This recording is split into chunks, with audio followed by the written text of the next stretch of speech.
നീ അതിന്റെ മുമ്പിൽ കയറുന്ന പിന്നെ അതിൽ കാണുന്ന എങ്ങനെയാ?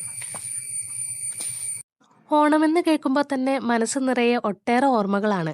അതിലേറ്റവും പ്രധാനപ്പെട്ടതും കൺകുളിർക്കെ കാണുന്നതുമായ ഒരു ചിത്രമാണ് പൂക്കളത്തിന് നടുവിൽ അലങ്കരിച്ചു വെച്ചിരിക്കുന്ന ഓണത്തപ്പൻ. എന്നാൽ ആരാണ് ഈ ഓണത്തപ്പൻ? എന്താണ് ഇതിന്റെ പ്രാധാന്യം? പറയാം.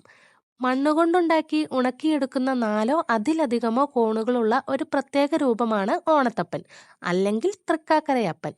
മഹാബലിയെ കാണാൻ വാമനന്റെ രൂപത്തിലെത്തിയ വിഷ്ണു ഭഗവാനെയാണ് ഓണത്തപ്പനായി നമ്മൾ സങ്കല്പിച്ച് ആരാധിക്കുന്നത്. അതുകൊണ്ട് തന്നെ വിഷ്ണുവിന്റെയും മഹാബലിയുടെയും സാന്നിധ്യം ഒരുപോലെ ഈ സങ്കല്പത്തിലുണ്ട്. ഉത്രാടം നാളിൽ അല്ലെങ്കിൽ തിരുവോണ നാളിൽ വീടും പരിസരവും ശുദ്ധിയാക്കി കളിമണ്ണിലുണ്ടാക്കിയ ഈ ഓണത്തപ്പനെ പൂക്കളത്തിന് നടുവിൽ പ്രതിഷ്ഠിക്കുന്നു. തുമ്പപ്പൂവും അരിമാവും അണിയിച്ച് ആർപ്പോ വിളികളോടെ പ്രസാദമായി അട നിവേദിക്കുന്നത് നമ്മുടെ പാരമ്പര്യത്തിന്റെ ഭാഗമാണ്. നന്മയുടെയും ഐശ്വര്യത്തിന്റെയും പ്രതീകമായ ഓണത്തപ്പനെ വണങ്ങുന്നതിലൂടെ സമൃദ്ധമായ ഒരു ഓണക്കാലമാണ് ഓരോ മലയാളിയും സ്വപ്നം കാണുന്നത്. പണ്ട് നമ്മൾ വീട്ടിലാണ് ഓണത്തപ്പനെ ഉണ്ടാക്കിയിരുന്നെങ്കിൽ ഇന്ന് അതിനുള്ള സമയവും സാഹചര്യവും പലർക്കും ഇല്ല എന്നതാണ് സത്യം. ഞാൻ ആദ്യമായിട്ടാണ് ഓണത്തപ്പനെ ഉണ്ടാക്കുന്നത്. ഓണത്തപ്പനെ ഉണ്ടാക്കി തരുന്നത് അമ്മച്ചിയുടെ അമ്മയായിരുന്നു.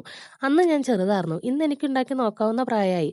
അവരന്ന് എനിക്ക് തന്ന നല്ല ഓർമ്മകളും അനുഭവങ്ങളും ഞാൻ ഇന്ന് എൻ്റെ കുഞ്ഞിന് പകർന്നു കൊടുക്കുന്നു.